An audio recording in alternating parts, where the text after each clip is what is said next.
Welcome back, legends, and thanks for sticking with me through the Thanksgiving break. I've been spending a lot of time writing and developing a different direction for the show that'll be coming in the next couple of months, and I'm excited to show it to you. It's quite ambitious. Today we have with us Whitney Brandon. She's the lead cultivator at a local collaborative community called Tree Garden in Austin, Texas. Whitney has a studio, a space for events, and we speak about her event that she recently had called We Speak for the Trees. This is quite an innovative approach to sustainability. I hope you'll tune in, and thanks again for giving me a sub, hey? Well, let's get into it. Welcome to the show. Thank you so much for having me, and welcome to Tree Garden. Woo, I'm so excited. It's absolutely beautiful. I'm excited for the audience to be able to see. A walk around the garden just earlier was amazing. I'm super excited to share all of the stuff that you're doing here with our audience. Amazing, so cool. Could you introduce yourself and tell us a little bit about you? Yeah, so my name's Whitney, and I'm the cultivator at Tree Garden in Austin. And Tree Garden is cultivating collaborative community through nature, education, art, wellness, and outreach. God, I'm so excited to show the audience like all of the stuff that you've done. I love the exterior.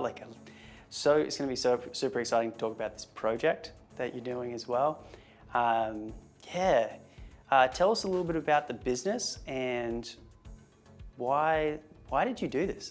It's so cool, so unique, and the collaborative nature of it as well, especially meeting people that have been in contact with you and been on the channel before, and then connecting that with the person that they've been raving about.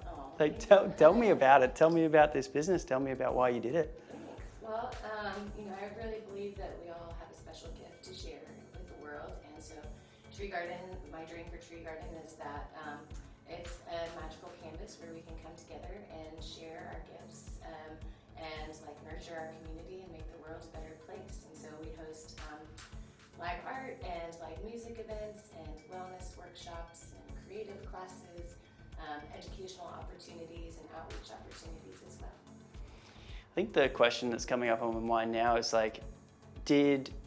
let's talk about maybe this event that you've got coming up and the space that we're in, and I'll show the audience around the room.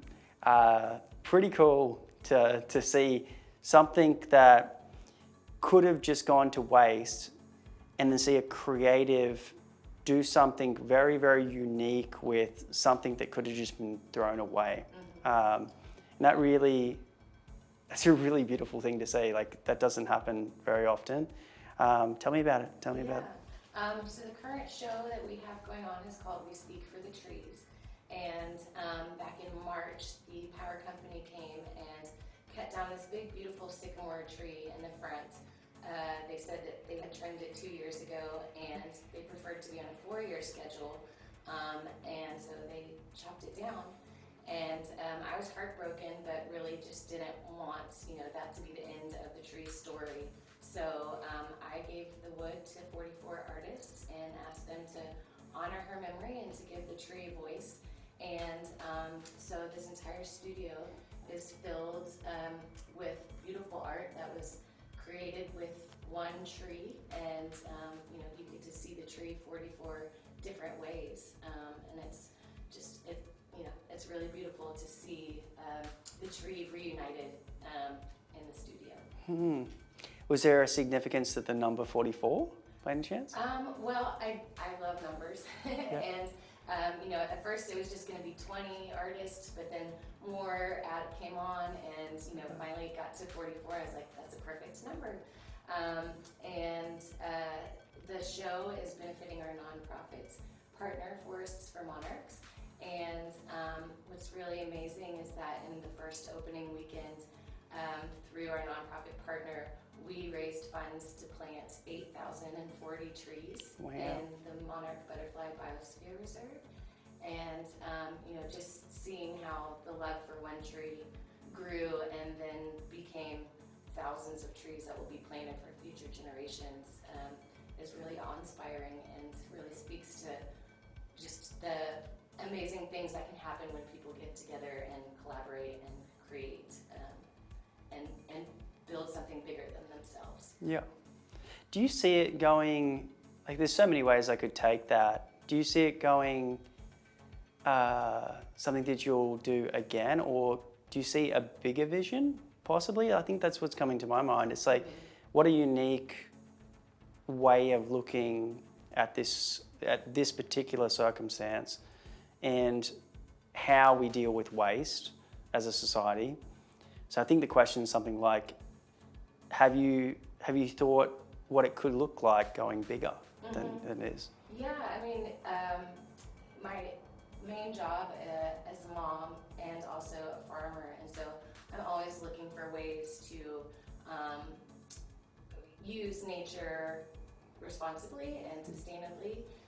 For example, all of the bamboo trim in the studio, we harvested it from the property and used it to remodel the studio. And so, I think that I always will try to incorporate elements of nature in all of the shows. We have in the past, and we will continue to do so in the future. And now, after seeing how beautiful this show was using one specific element, I think that would be a really fun thing to recreate, and where you kind of give artists this this vision and then give them the materials and say, here, let's have a bamboo show, or whatever it might be. So. Oh, it's beautiful. It's so good to see. The other question that I really like to ask, and this is really about your customers, the people that are attracted to your business. I kind of want them to see the person that's behind what you're doing, because it is so unique what you're doing. But I usually ask the guests, what's some hobbies that you like doing? What's like something that you like doing that's like outside of your creativity? What do you think? Yeah, so like I said, my main job is being a mom to two amazing kids. I'm also the farmer at our family farmstead at Blue Butterfly Farm. And so I love growing and wildcrafting organic medicinal herbs and making herbal products like salves and tinctures. And then when I'm not doing tree garden or farm ventures, which is feeding pigs, chickens, quail, rabbits, bees, dogs, and cats, I love photography, and I really love just sitting and being surrounded by nature and just in awe of all of the life on the farm, the animals and the plants and the people all working together. And everybody has like a vital role to play on the farm, and just seeing that really inspires me a lot of ways for tree garden as well, and that everybody's coming together, each person plays a part, but then when we come together collectively and collaborate, we create beautiful things that are bigger and better than just what we can do by ourselves. That's so cool. That's so cool. Well, like my first trade is definitely a photographer, so I'm super interested. I'm just going to go there. Sorry, everyone. But tell me a little bit about that. Like, I just want to like a little bit of a snippet. Like, are you photographing nature mostly? What's your work? Yeah, so I actually did a Master's of Fine Arts program in Mexico, and photography was my specialty. Yeah. And I had always dreamed of being a travel photographer. But then, life happened. I had kids, and I still use photography every day, and I love it. I love taking pictures of nature and of things around the farm.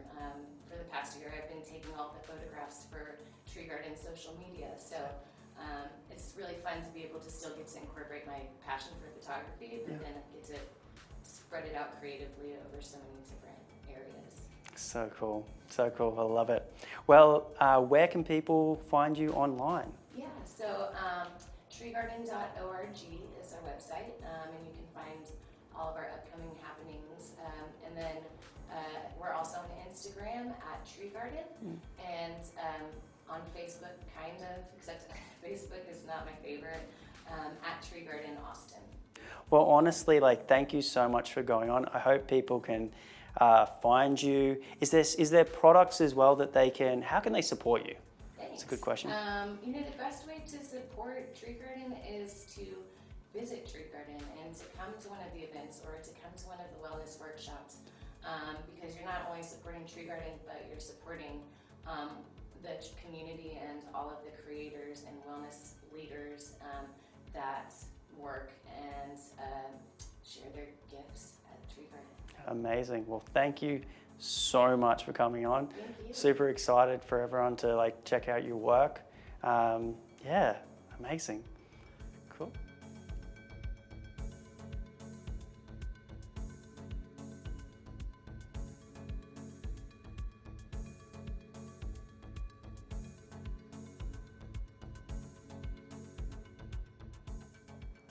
I think I want to know a little bit about your inspirations. Could you tell us a little bit about that? Yeah, well, Tree Garden just opened a year ago, and really my inspiration has been my 14-year-old daughter, Kirby. Wow. She has just been so encouraging, so helpful throughout this whole business adventure. Starting a one-woman owned and operated small business in the midst of a pandemic obviously has been a challenge. And one night I came home just exhausted and overwhelmed and talking about, I'm going to give it up. And the next morning I found a note that she had left that was, a 2-page note, and it was so sweet. And at the end it said, I think you should keep doing Tree Garden and keep making it a beautiful space where people come and learn and grow together. Every sapling has to make it through its first frost before it can grow big and strong. And I just, she's just always been there every step of the way. And so she's been my inspiration, really.